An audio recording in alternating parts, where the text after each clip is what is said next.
Mirëmëngjesi të gjithëve. Ne do të kemi një seri të re sot, do të shkojmë në fjalën e Perëndis tani për të nderuar Zotin atë që Perëndia ka për na dhënë. Edhe seria e re ka të bëjë me 80-ën në kohë. Edhe flasim për 80-ën, nëse shikoni shkrimet me ngadalë do të vini re që numri 80 në Bibël ka një domethënie, ka një kuptim. Edhe prandaj kam quajtur 80 në kohë, sepse nëse lexojmë me kujdes për shembull tre përmendjet e parë të numrit 80, në fakt janë 11 herë në shkrimet që përmendet fjala 80, është tek Eksodi 7, përmendja e parë, edhe është duke prezantuar për Mojsiun që ai ka një moshë të caktuar përpara se të dalë përpara faraonit. Pastaj te gjyqtarët ne na jepet që ka një kohë të caktuar që Izraeli kishte paqe në tokën e Kananit. Pastaj na jepet gjithashtu që te 2 Samueli 19 që Barzilai është një njeri vjetër nga Izraeli, që ai del takon mbretit David kur ai po kthehet në Jeruzalem, edhe thotë që është 80 vjeç. Edhe nëse shikon me kujdes është e lidhur me kohën. Është e lidhur me kohën, prandaj kam quajtur 80 në kohë. E do të kemi 4 mësime lidhur me këtë 80 në kohë, edhe do të shohim 80 sekonda në ferr, edhe nuk është gjë e këndshme kjo për të parë atë, por Bibla flet shumë për ferrin. Do të shohim 80 sekonda në parajs, do të shohim gjithashtu 80 vitet e jetës sonë nga perspektiva e përjetësisë, edhe si Perëndia dëshiron që ne të mund të jetojmë ato, e do të shohim se si kohët po shkurtohen në fakt, sepse jemi duke u bërë gati për të hyrë në përjetësi. Edhe le të shohim nga Psalmi 90, nëse keni fjalën aty, ditët e viteve tona shkojnë deri në 70 vjet. Kjo është një përmendje tjetër për 80-ën, për më të fortë 80 dhe ne fluturojmë tutje.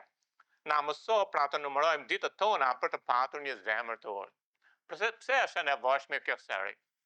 Është që të kemi një zemër të urtë. Sepse ndërkohë që ne shohim 80-ën, Perëndia do të na hap sytë edhe do të na ndihmojë në mënyrë që zemrat tona të jenë të urta. Edhe Mojsiu i duke u lutur në shkretir, dhe nëse Mojsiu i duke u lutur në shkretir, sepse ka nevojë që Perëndia të ndihmojë atë, që të kenë një zemër të urtë, atë dhe gjithë Izraelin. Edhe Mojsiu nuk ishte një njeri do si do, po ishte një njeri që Perëndia fliste ballë për ballë me të. Dhe nëse Mojsiu ka nevojë, edhe lutet për këtë me këtë lloj lutje, unë mendoj që të gjithë ne kemi nevojë të lutemi me këtë lloj lutje. Na mëso të kemi një zemër të urtë.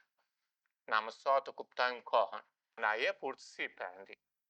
Edhe është një lutje mirë, dhe faktikisht le të shkojmë tek Perëndia, ndërkohë që ne do të shohim 80 sekonda në ferr, ky është mësimi i sotëm, dhe javën që vjen do të hyjmë për në parajs, po le të lutemi Perëndis që Perëndia të na jap urtësi, të na mësojë zemrat tona, sepse nga zemra dalin gjitha burimet e jetës. Së pari dua të filloj me një ilustrim që është mjaft domethënës, edhe ka të bëjë me mosheqjen e paralajmërimeve. Sepse kjo është shumë e rëndësishme. Dikush bëri një herë një shaka, në fakt ishin një grup adoleshentësh. E bëri një shaka jo të këndshme, shaka të keqe madje. Ata pani një tabel ku ishte vendosur që makinat të mos hynin në atë drejtim.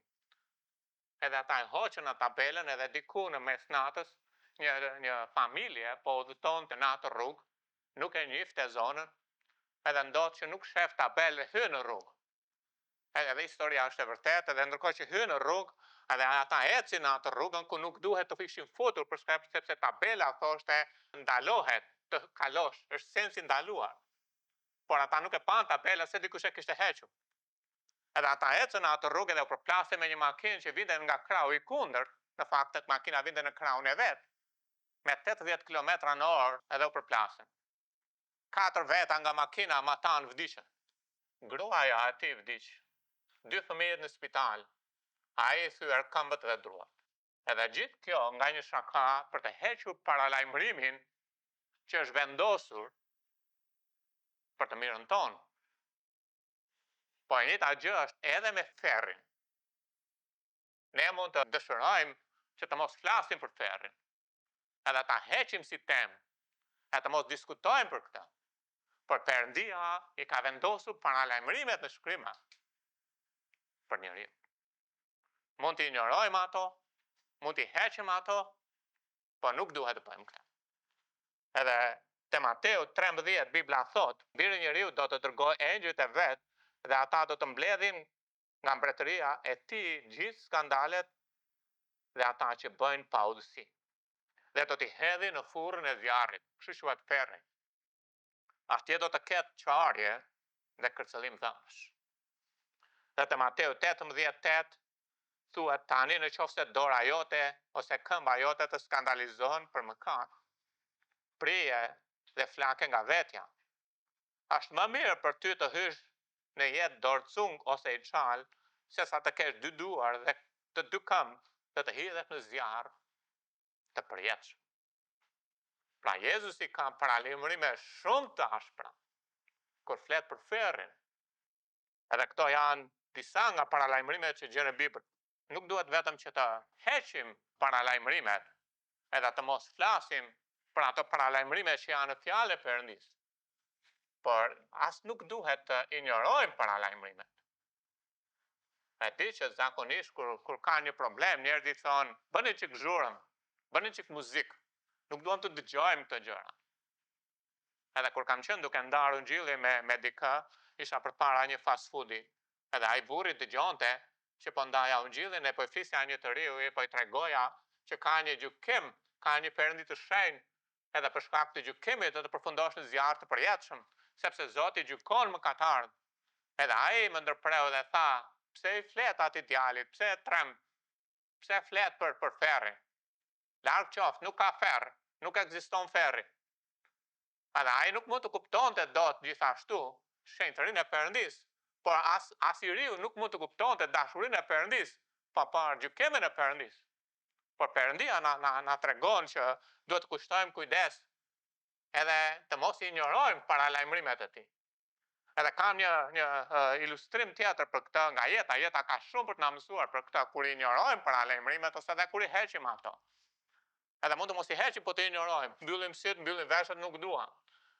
Edhe ajo që ndodhi është që 3 adoleshentë në Indi injoruan tabelën lidhur me hyrje në tunel, për të mos hyrë në tunel ku kalonte treni.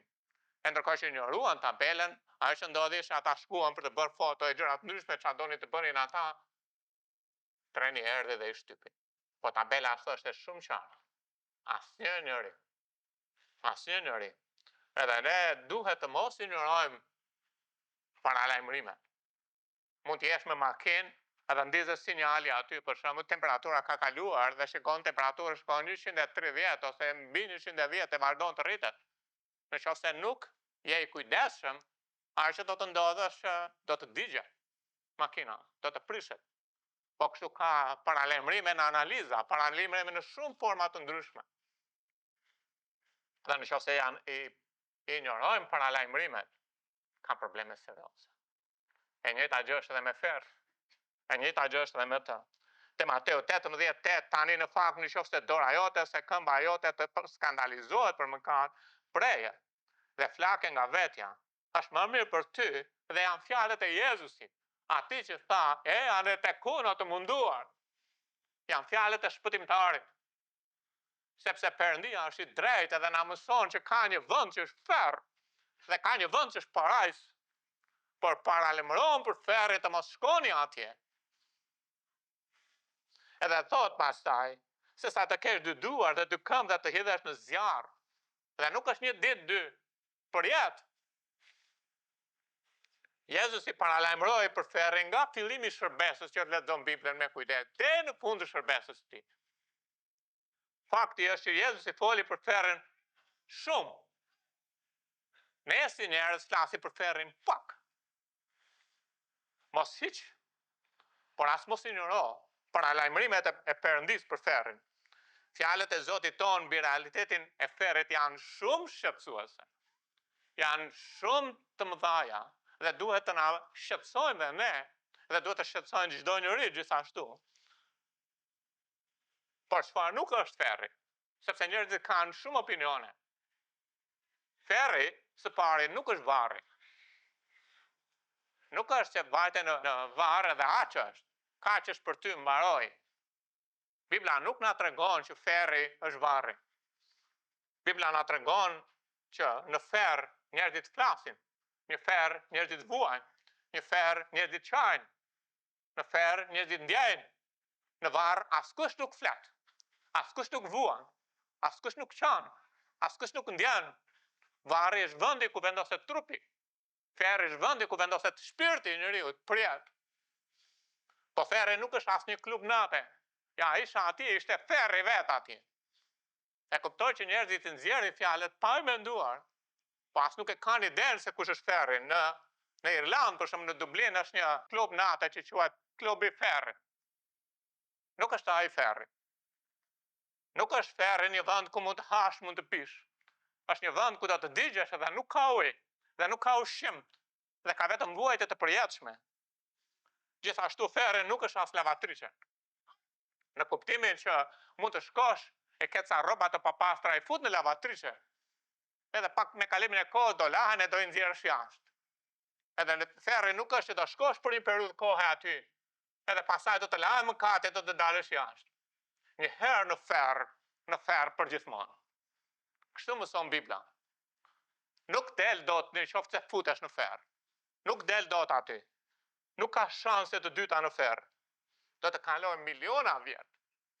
Do të kalojnë miliarda vjet. Do të kalojnë sa numëros, sa të duash. Dhe nuk do të mbaroj kur mundimi, vuajtja, e qara, klithma, për jetë. Vendimi i njeriut për përjetësinë i takon mbi tokë. Ferri nuk është as thjesht ndarje. Disa thonë që ferri është njeriu që ndar nga Perëndia. Nuk është thjesht aq. Çdo njeri pa shpëtuar sot është i ndar nga Zoti. Çdo njeri është i ndar nga Perëndia për shkak të mëkatit. Megjithatë ai merr frymë mbi tokë. Por ai nuk është në ferr. Ferri është një vend vuajtjes. Ferri është një vend zjarri. Ferri është një vend mundimesh për jetë. Do digjesh, do digjesh, do digjesh. Dhe nuk mbaron kur. Nuk mbaron kur. Nuk mbaron kur. Luka 16 thot, atëherë ai bërtiti, këtu kemi një njeri në ferr. Dhe tha, o atë Abraham, ke mëshirë për mua dhe dërgoj Lazarit të lag majën e gishtit të vet me ujë që të më freskoj gjuhën sepse po vuajt me rësish në flak. Dhe të Mateu 25:41, pastaj ai do të thot atyre që do të jenë të majt, largoni nga unë të mallkuar në zjarr të përjetshëm, të përgatitur për djallin dhe engjëjt e tij. Te Zbulesa 14, 10 dhe 11 Bibla thot, do të pije dhe ai nga vera e zemrimit të Perëndis, që është derdhur e papërzyer në kupën e zemrimit të tij dhe do të mundohet me zjarr e sjufur, përpara engjëjve të shenjtë dhe përpara qengjit. Dhe tymi i mundimit të tyre, pra vuajtja e tyre, ngjitet në shekuj të shekujve për jetë. Dhe nuk do të ketë prehje, as ditë, as natë. Ka një zjarr të përjetshëm, ka dhe një parajs të përjetshme. Jezusi është duke ardhur në ardhen e tij të dytë, edhe ai tregon që ai ndan kombet, ashtu si bari u ndan delet me cjept, dhe ata që janë të majt, ai dërgon në zjarr të përjetshëm. Edhe dhjata vjetë flet për ferrin, te Isaia 66:24 thuhet, kur ata do të dalin, do të shikojnë kufomat e njerëzve që rebeluan kundër meje. Pra Perëndia është duke na treguar që do të ketë për të parë mundësi që të shohësh njerëzit që kanë rebeluar kundër Perëndisë dhe ja janë në liçenin e zjarr, janë në zjarr. Edhe Bibla thot, sepse krembi i tyre nuk vdes, dhe zjarri i tyre nuk fyket. Dhe do të neveriten a çdo mish. A është interesante faktikisht që Jezusi e merr këtë varg. Edhe ai e citon këtë varg më shumë se çdo varg tjetër në dhjatën e vjetër. Ai citoi shumë nga dhjata e vjetër. Ai tregoi si tha, duaje Zotin me gjithë zemrën, me gjithë shpirt, me gjithë fortë. Apo jo? Ai citoi këtë nga ligji për të rirë. Ai gjithashtu citoi shkrimet kur djalli e tundoi ato. Është shkruar Njeriu nuk ron vetëm me bukë, është shkruar, hajtë citoj shkrimet. Po është një varg që Jezus citoi më shumë se çdo varg tjetër në Bibël. Pse? Sepse ai dëshiron të paralajmërojë njeriu. Ai vëndësh i vërtet mos shko atje. Te Marku 9, brenda 5 fjalive, 3 herë Jezus i përmend këtë varg. Dhe 3 herë Jezus i përmend ferrin gjithashtu. Dhe në qoftë se te Marku 9:43 thotë, dhe në qoftë se dora jote të skandalizon për mëkat, pra tregon për jetën mbi tokë. Është më mirë për ty të hysh dorëcung në jetë, sepse jeta mbi tokë nuk është jeta. Ka një përjetësi ose në ferr ose në parajs. Se sa të kesh 2 duar dhe të shkosh në ferr, në zjarrin e pashueshëm. Aty ku krembe e tyra nuk vdes, pra po citoni Isaia, dhe zjarri nuk fiket. Dhe nëse këmba jote të skandalizon për mëkat, preje, është më mirë për ty të hysh i qalë në jetë, se sa të kesh 2 këmbë dhe të hedhin në ferr në zjarrin e pashueshëm. Aty ku krembe e tyra nuk vdes dhe zjarri nuk fiket. Dhe nëse syri të skandalizon për mëkat, nxirra, është më mirë për ty të hysh me një sy në mbretërinë e Perëndis, se sa të kesh 2 sy dhe të hedhin në zjarr të ferrit. Aty ku krembe e tyra nuk vdes dhe zjarri nuk fiket. 3 herë. Më shumë se çdo varg tjetër në Bibël. E citon Jezusi. Sepse Jezusi po paralajmëron seriozisht njeriu, racën njerëzore. Ty në qoftë se je i pashpëtuar, që të mos shkosh atje. Perëndia nuk do të shkosh atje. Bibla nuk do të shkosh atje. Unë nuk dua të shkosh atje. Por ai ferr, ai zjarr është i vërtetë. Jezusi ka paralajmëruar nga fillimi në fund të shërbesës së tij që ferri është real. Prandaj ne si qenie njerëzore do të marrim seriozisht këtë. Çdo minutë vdesin 108 persona. Çdo orë vdesin gati 6500 persona. Çdo ditë në planet vdes sa gjithë qyteti Durrësit. Vdesin. Një ditë do të vdesim dhe ne.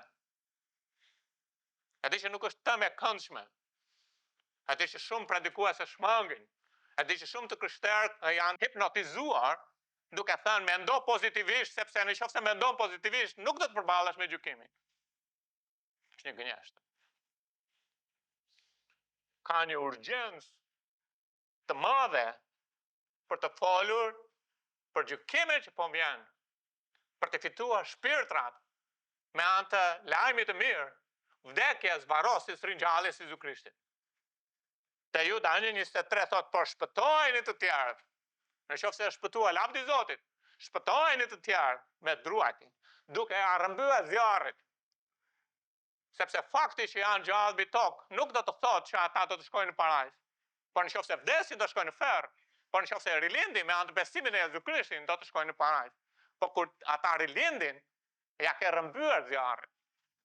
Ferri është një mundim i përjetshëm. Por ka njerëz që do të shkojnë atje.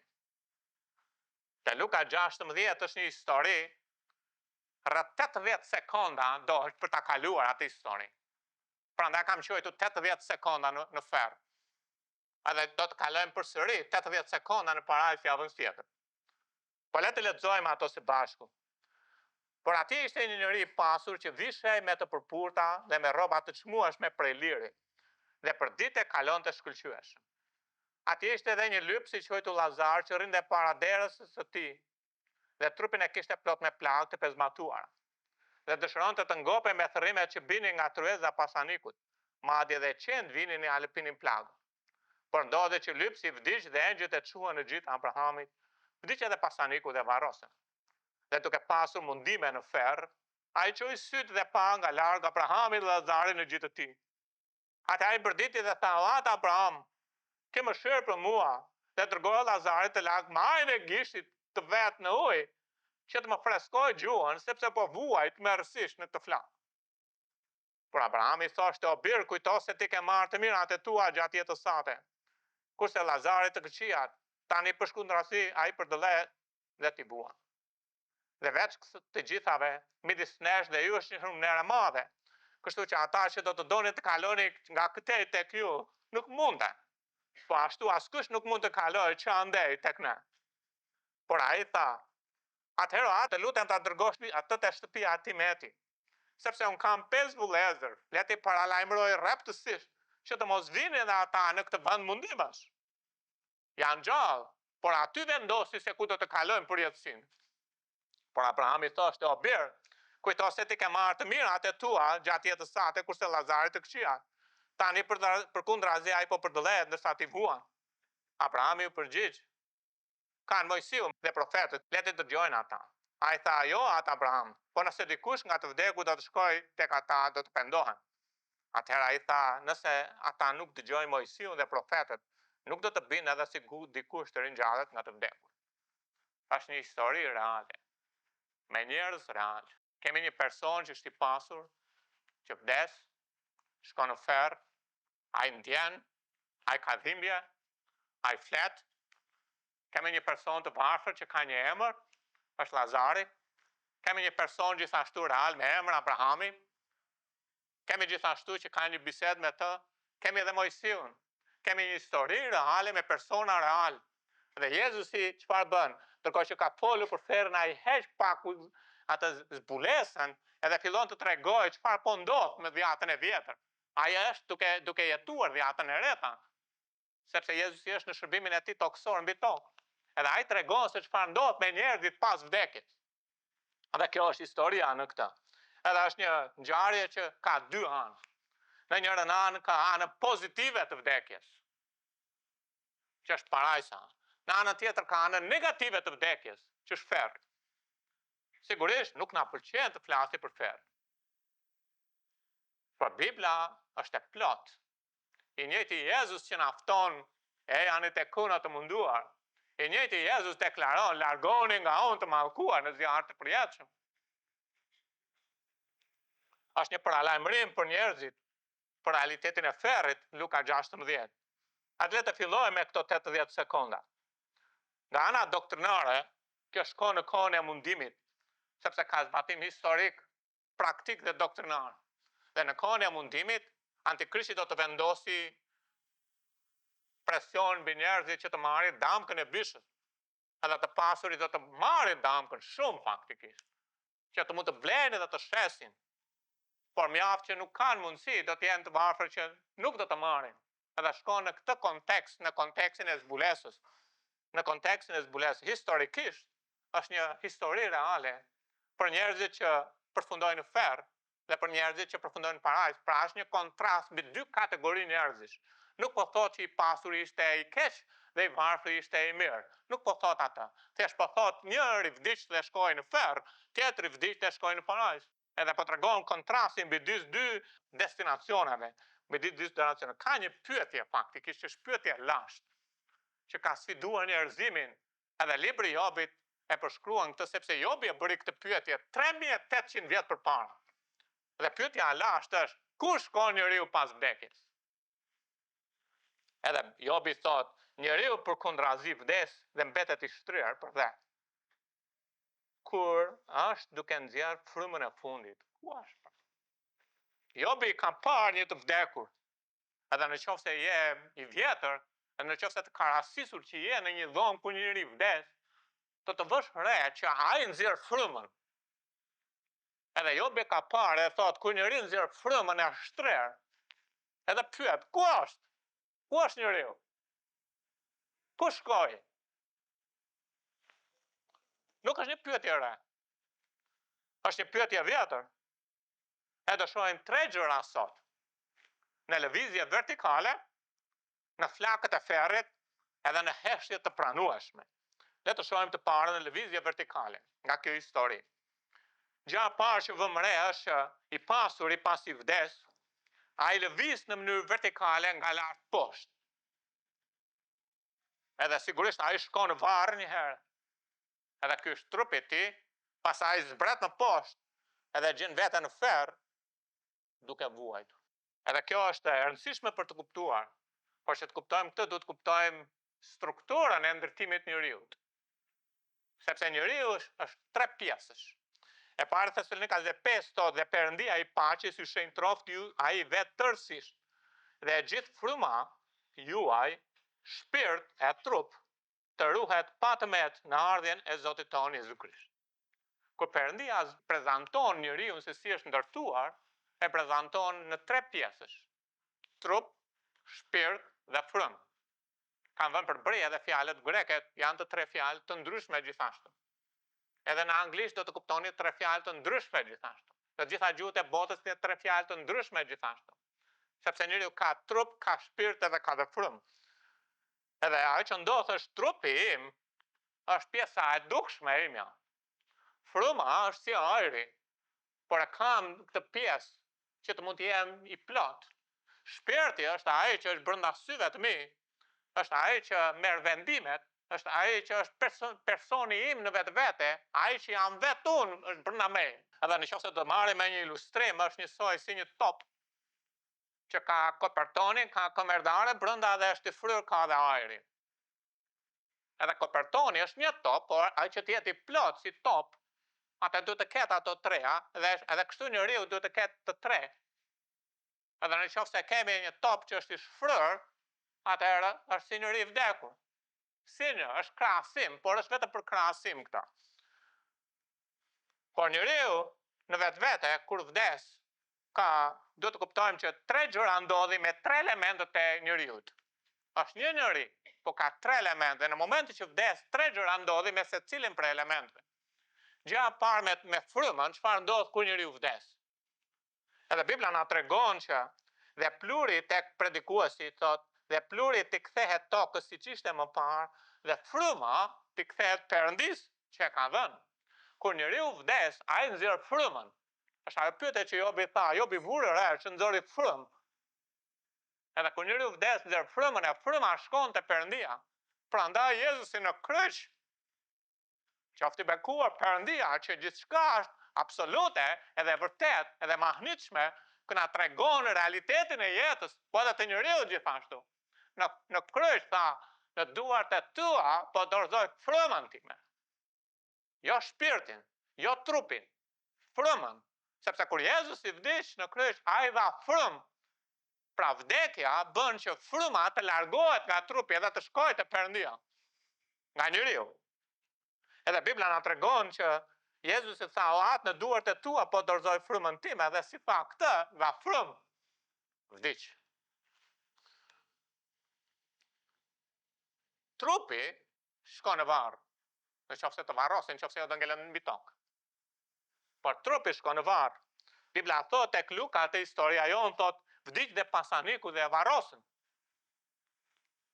Edhe ndërsa për Jezus thotë ai u paraqit Pilatit dhe kërkoi trupin e Jezusit. Sepse Jezusi kishte vdekur. Vetëm trupin e kishte aty. Fryma kishte shkuar tek Ati. Trupi ishte aty. Shpirti shkoi diku. Bibla thot, ai shkoi 3 ditë, 3 net në zemër të tokës. E do të shohim edhe më shumë javën që vjen. Por Bibla na tregon dhe pasi e zbriti nga poshtë nga kryqi, e mbështolli në një çarçaf dhe e vuri në një varr të gërmuar në shkëmb. Atëherë kur njëri vdes, ne kemi vetëm trupin e tij. Sepse fryma e tij ka shkuar te Perëndia.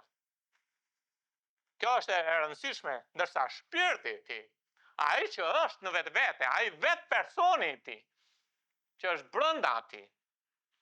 Dhe kur njëri vdes, e dini çfarë, si mund të dalloni njëri kur vdes? Ekziston mundësia që të rrahjet e zemrës të ndalojnë, por ai ende nuk ka ikur, nuk ka vdekur. Quhet një vdekje klinike, por nuk ka vdekur, ka shpirtin akoma aty. E dini si dallohet njëri kur vdes? Syt janë I vetmi kontakt midis botës I jashtme dhe shpirtit të tij. Dhe nëse shikoni njëri që vdes, ai do të vësh re që syt e tij fiken. Sepse shpirti I tij del. Dhe nëse syt e tij fiken, kjo është ajo që ndodh në momentin e vdekjes. Po shpirti I tij ku shkon? Bibla thot, dhe duke pasur mundime në ferr, shpirti I tij shkoi vertikalisht poshtë. Shkon vertikalisht poshtë. Bani mend këtë, vertikalisht poshtë. sepse ka një forcë graviteti që e tërheq. Arsyeja nëse je i pashpëtuar sot, arsyeja pse nuk po shkon vertikalisht poshtë, është sepse je ende në trup. Trupi e mban akoma që shpirti të mos lëviz poshtë. Dhe Bibla thot, ose një forcë mbi natyrshme do ta tërheq shpirtin tënd ta çojë lart. Edhe Bibla thot në parajs, thot, duke nën altar shpirtrat e atyre që ishin thirrur për shkak të fjalës së Perëndisë dhe për shkak të dëshmisë që kishin, dhe ata thirrën shpirtra të gjallë që flisnin ashtu si shpirtra flasin në ferr, shpirtra flasin në parajs. Dhe secilit prej tyre ju dha një petk i bardhë. Nëse do të shihni shpirtin tim këtu, sikur të dilte shpirti im këtu dhe trupi im këtu, sikur të mund të imagjinojmë këta. Trupi im do binte përveç, sepse është i vdekur, shpirti u nda nga trupi. Por nëse do të vije një çarçaf shpirti tim, atëherë do ta mbante atë çarçafin, sepse thotë do i dha një petk të bardhë. Edhe nëse do të vini të hapni çarçafin, nuk do shihni gjë. E të thoshin është fantazm.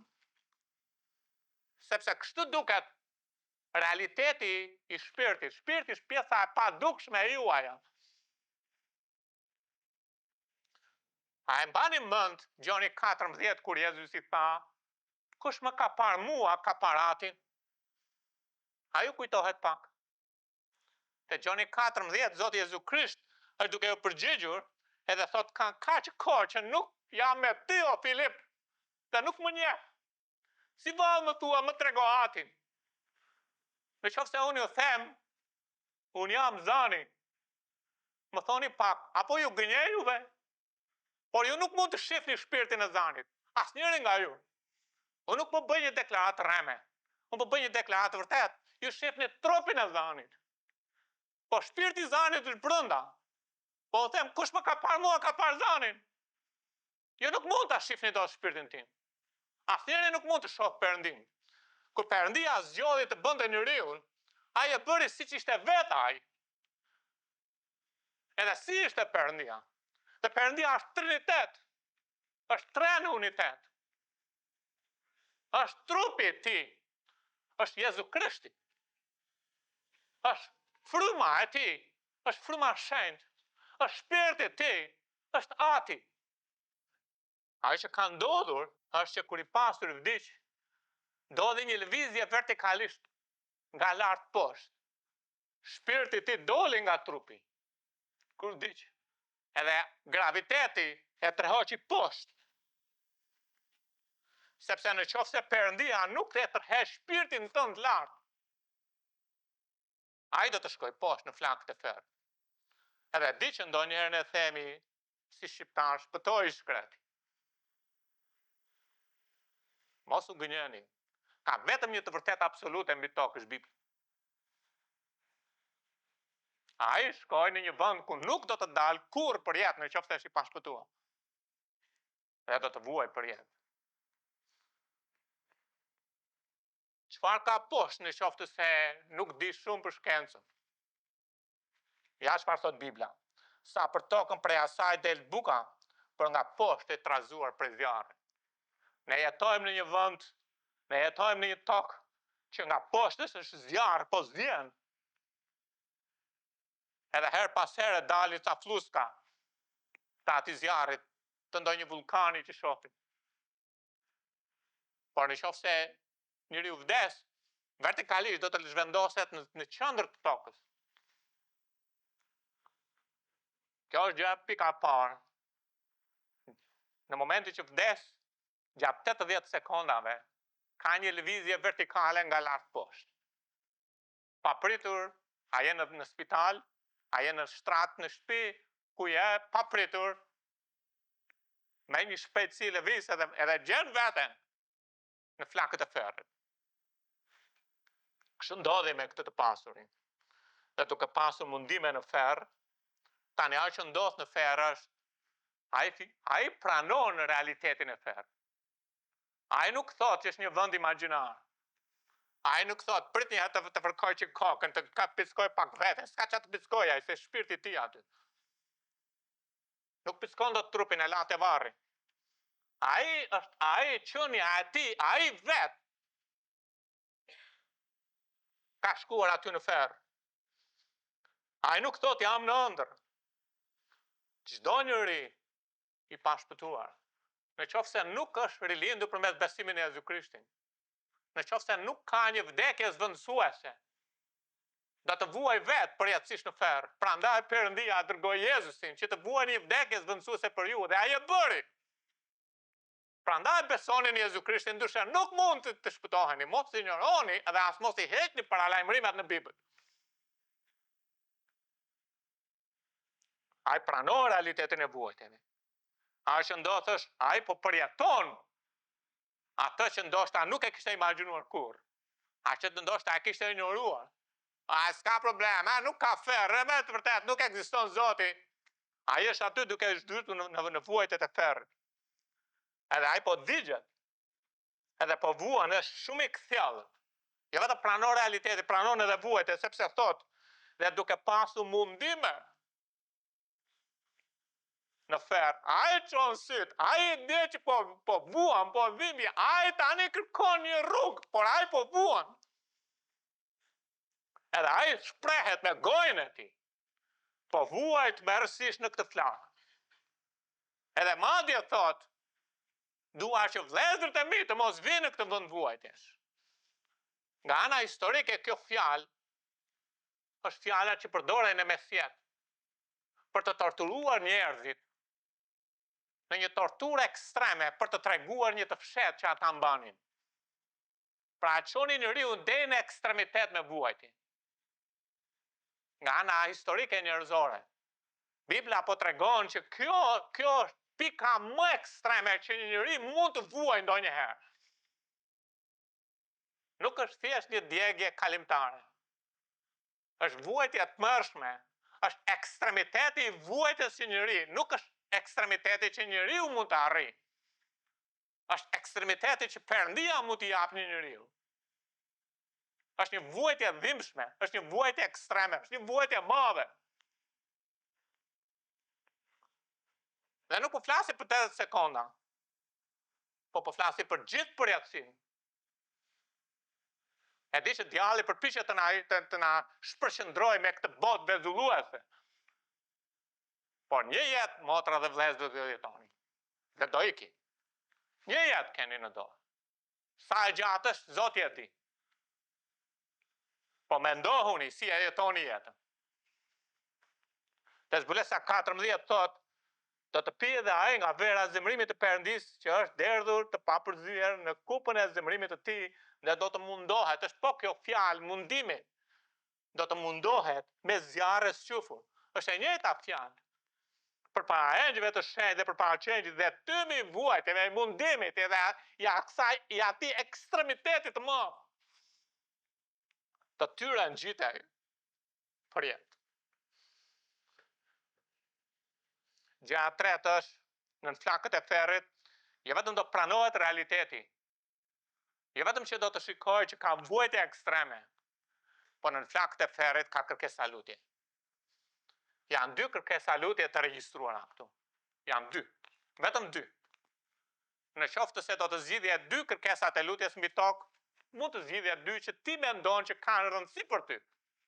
Por janë 2 kërkesa lutje që njeriu në ferr kishte. Dhe kërkesa e parë ishte për një pikë ujë. Për një pikë ujë. Edhe Bibla thot, atëherë ai përditi dhe tha, o atë Abraham, ki mëshirë për mua. Dhe tërgoj Lazarit të lagë majën e gishtit të vetë në ujë, që të më freskoj gjuhën sepse po vuajt mërësisht në këtë flakë. Sa mund të mbaj gishti, kura më fut në ujë, sa mund të mbaj ti api njeriut? Një pik maksimumi, një pik. Por ai e dolte atë pik.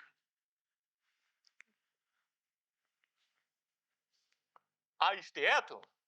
Ai si duke u djegu. Ai po përtet, ndim. Një pikoj. Ky është realiteti ferrit. Por nuk ka ujë. Nuk ka përgjigje të lutjeve. Nuk ka ndim. Nuk ka shpresë të dalë nga ferri. Kërkesa e dytë,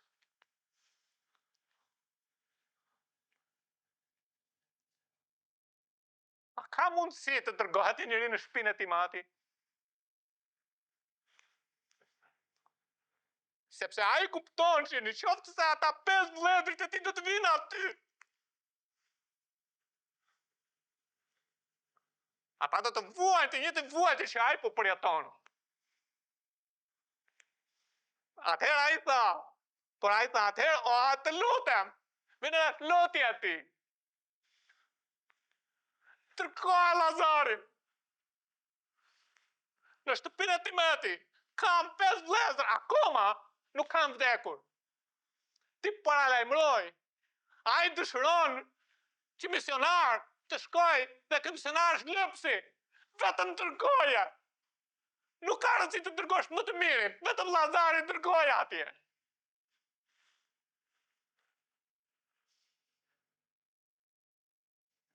Të thot, ka një ferë, mos shkoni atje.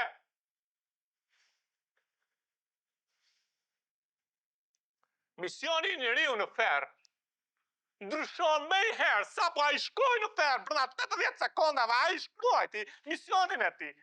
Do doja një pekoj, do doja gjithashtu të dikush të shkosë në shtëpinë e babait tim.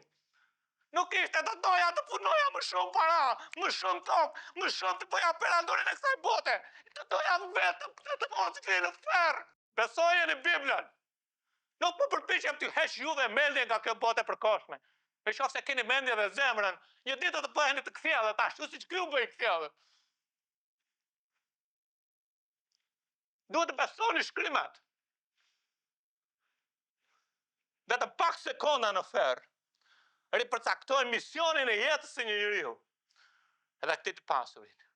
Nuk ishte për më shumë para. Nuk ishte për më shumë prona. Nuk ishte për më shumë pushime. Misioni ishte ta dërgoj ti ka në shtëpinë e atit tim. Ta paralajmëroj të mos vi në këtë vend mundimesh.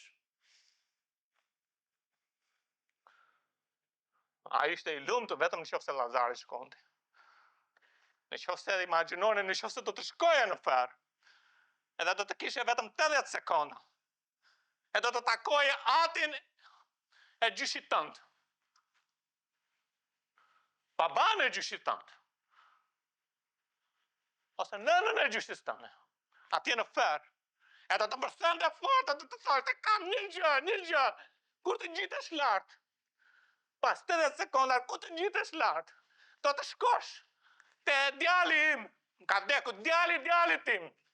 Do të shkosh në fisin tënd. E do të marrësh çdo njeri nga një, i dua. Nuk dua të vë në ferë. Paralajmëroj rapëtësisht të mos vë në ferë. Ka një ferë, thua. Ka një vend që dëgjesh, që nuk do të dalësh kur nga aty. Këta do të bënde gjyshi yt. Edhe ne jetojmë mirësinë e Perëndis që derdhir mbi ne duke na dhënë jetë. Edhe kemi tjetërsuar qëllimin e jetës. Ndaj një djalli që kontrollon këtë botë vezulluese. 80 sekonda në ferë të bëjnë një zemër të urtë.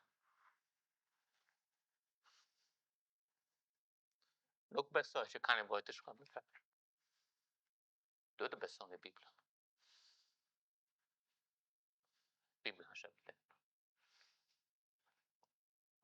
Por ne bëhemi të urtë. Në qoftë se besojmë ato paralajmërime të rrepta që Jezusi tha, nga fillimi i shërbesës deri në fund shërbesës. Prandaj fjalët e urta 11:30 frytje të drejtit është një dru i jetës. Por ai që rështia në dorë shpirtin atë është i urtë. Në qoftë se Perëndia ju ka dhënë shëndet, falenderojeni atë. Nëse ju ka dhënë bukën e nevojshme për të ngrënë, falenderojeni atë. Pjesa tjetër e jetës suaj, nga perspektiva e përjetësisë, Nëse do të shkonit edhe në Faraqe, do të ktheshit prapë, do të ishte të mund të shkonit tek çdo njeri të paralajmëronit, të mos shkojnë në vend mundime. Sepse përjetësia në krahasim me jetën mbi tokë është një pikës në një drejtës pafundme. Dhe ne jetojmë për pikët. Ose djallin a gënjen të jetojmë për pikët.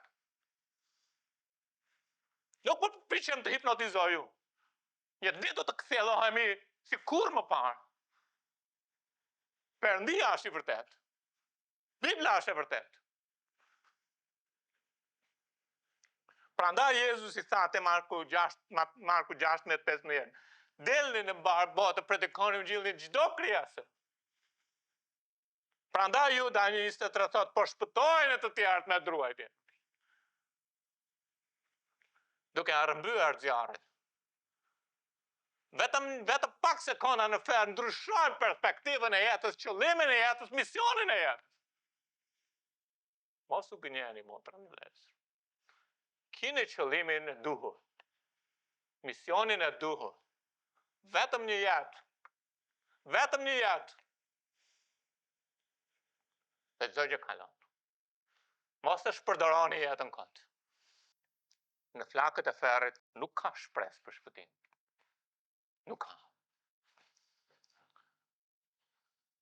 Bibla thot, që Abrahami tha te Luka 16, thot e vesh të gjithave midis nesh dhe jush ka një humner të madhe.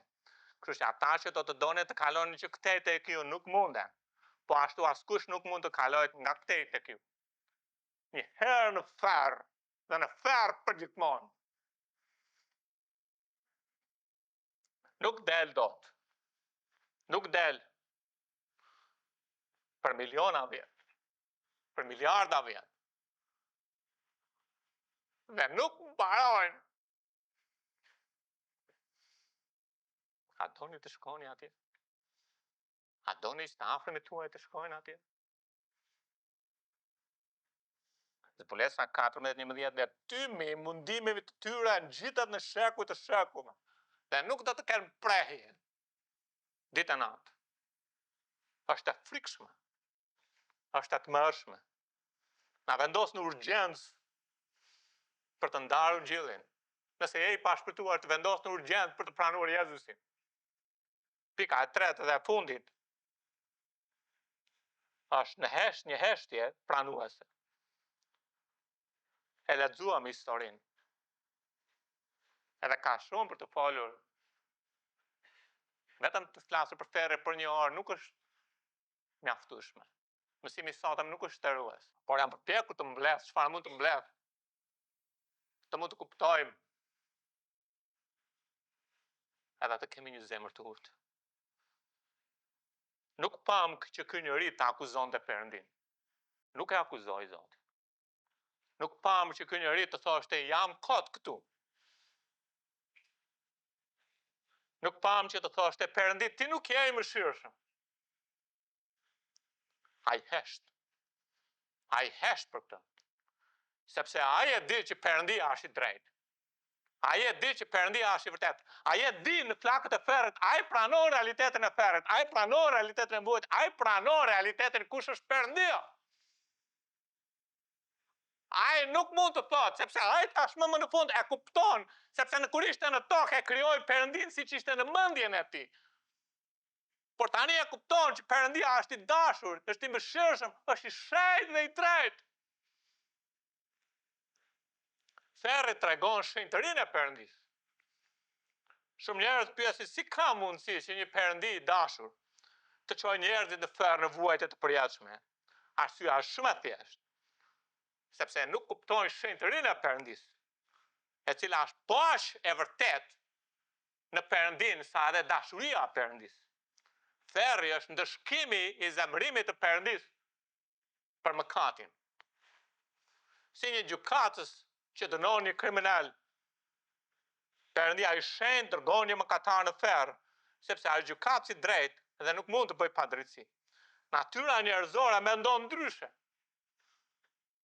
A mund të mendoni si njerëz që në qoftë se një njeri vjedh një pemë dhe ha, ai meriton të vdes? Nuk mendojmë kështu apo jo? Por Zoti bëri që Adami të vdiste, sepse hëngri vetëm nga pema e njohjes mirë dhe të keqes. Sepse mëkati është në kundërshtim me shenjtërinë e tij. Perëndia është zjarr dhe nuk pranon asnjë lloj papastërtie në prezencën e tij. Nuk mund të shkosh te Perëndia me mëkat. Por vetëm në qoftë se ke veshën mbulesën zjarrduruese të gjakut të Jezusit që ka larë mëkatin tënd.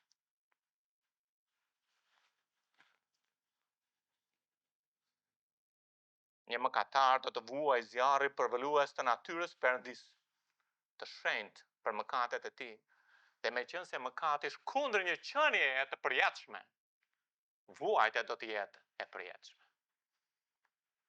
Në vend të mendojmë që mëkati nuk është i keq, ne duhet të mendojmë sa i keq që nga mëkati, sa që i detyro ka të shkojnë në zjarr të përjetshëm. Ferri na tregon që është Zoti i shenjtë dhe e tillë është edhe neveria për mëkatin tonë. Jo vetëm që tregon shenjtërinë e Perëndis, po demonstron drejtësinë e Perëndis. Më dëgjoni pak me vëmendje.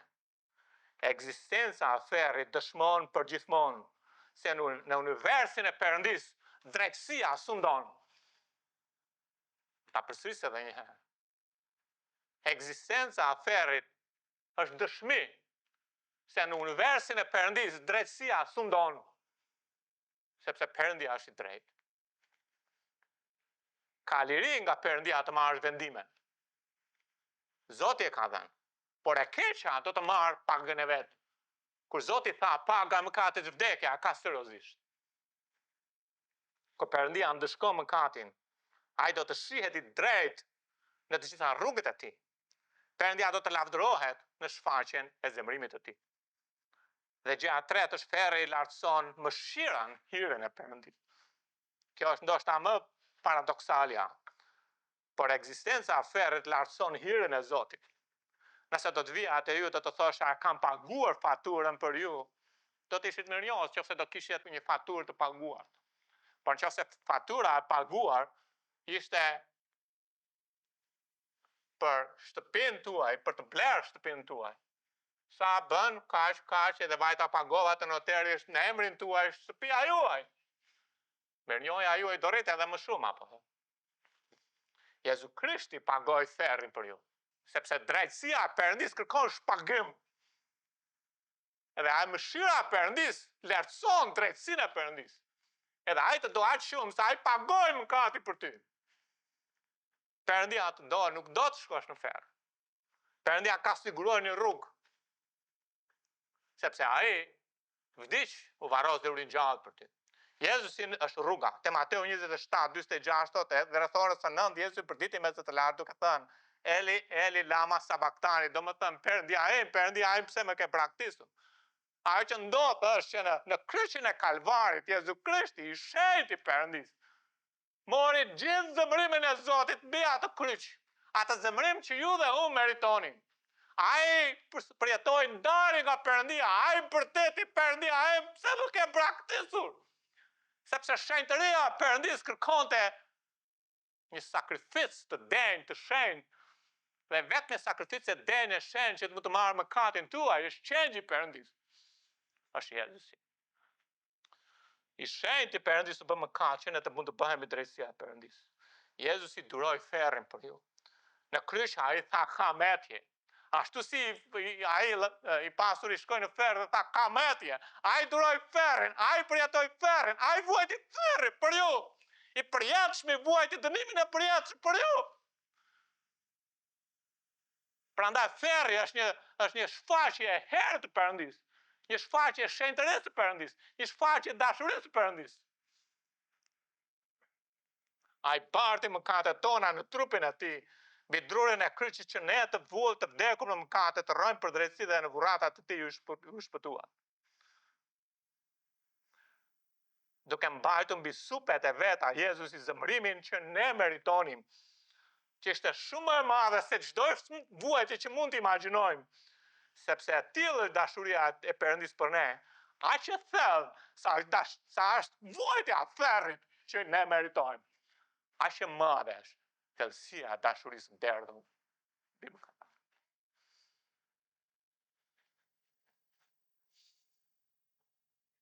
Dashuria e Perëndis nuk është sentimentale, po është një dashuri e vërtetë. Sepse Perëndia e deshi aq botën, sa dha birin e tij të vetëm lindurin që kushdo që beson atë të mos u mbas, për të ketë jetë të përjetshme. Ai dha gjithçka për mua. Ai dha gjithçka për ty, që të mos shkosh në atë vend vuajtjesh. Prandaj ai nuk tha një fjalë, jam pa drejtësisht këtu. Nuk tha një fjalë, Zoti nuk është i drejtë. Nuk tha një fjalë, Zoti nuk është i hyrshëm. Nuk tha një fjalë, Zoti nuk është një Perëndi i vërtet. Ai heshti. Edhe çdo gojë do të hesht kur të shkojë në ferr. Sepse mëkati do të çojë ata aty. Drejtësia e Perëndis do të çojë aty. Shenjtëria e Perëndis do të çojë aty. Sepse universi ka drejtësi. Sepse Perëndia është i drejtë. Por dashuria e Zotit është paqe thellë, paqe madhe, që lartëson shenjtërinë e tij, sepse ai pagoi ferrin për ju, Jezusi në kryq. Një herë dikush, mbarova për sot, të tregoj këtë histori. Pa një ëndër. Dhe në ëndër që pa, ai ishte duke vrapuar sepse një tigër po e ndiqte nga mbrapa. E ndërkohë që tigri po e ndiqte, ai vajte në një graminë që ishte një pemë e madhe, matana asaj gramine. Edhe ndërkohë që pa atë tigrin që po e ndiqte, hipi tek pema, por edhe tigri hipi në pemë. Edhe pa një litar poshtë asaj pemës, edhe u kap te litari, vetëm te litari po mbahej. Ishte tigri, pema, litari varur dhe ai natë. Në qoftë se do lëshonte poshtë, ishin sa krokodila. Ishte një vend nuk dinte çfarë të bënte. Edhe pa pritë shikon një mi. Edhe miu me vrap edhe vete tek litari atje, ku ishte lidhur te pema. Dhe miu fillon të hante litarin. E ndërkohë që po hante litari ishte gati duke u këputur edhe u zgjua. Edhe tha, që kuptim ka ëndra? E shkon plak, e më në fund gjen një plak të urtë. Ai thot, ama shpjego pak të ëndrën dhe ai shpjegon. Edhe thot, tigri që po të ndjek nga brapa janë mëkatet e tua. Litari që je varur, je ti me jetën tënde. Krokodilet poshtë janë gjykimi që po të pret. Miu që po ha atë litarin, janë kohat e jetës sënde që të ka mbetur. Ndërkohë që ha, koha po shkurtohet, edhe pastaj një ditë të haj. Edhe litari do këputet të zbreset në gojën e krokodilet.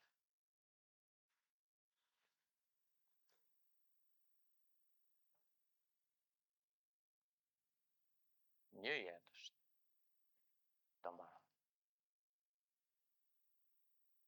Mos dili jashtë asaj dhe të bëheni, më fali, nuk dua të thej, budallën.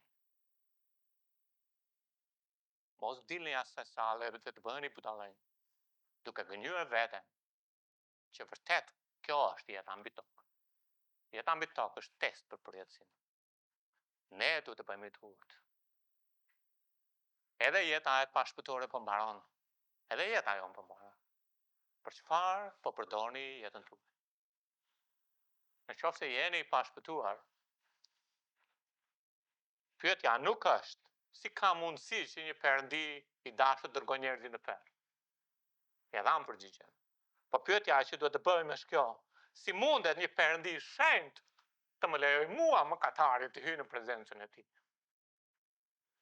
Dhe ka një rrugë. Jezusi është rruga. Jezusi është rruga. Ai vuajti ferrin për ty. Ai u nda nga ati. Edhe ai mori mallkimin dhe zemërimin e Perëndis për ty. Besoni në Zotin Jezu Krisht do shpëtohet të ty. Mos thuaj prit të fundit, ti nuk e di. Sot është dita. Askush nuk mund të di sa do rrojë. Jezu Krishti na shpëton. Hiri i Perëndis na shpëton, që është në Krishtin Jezus.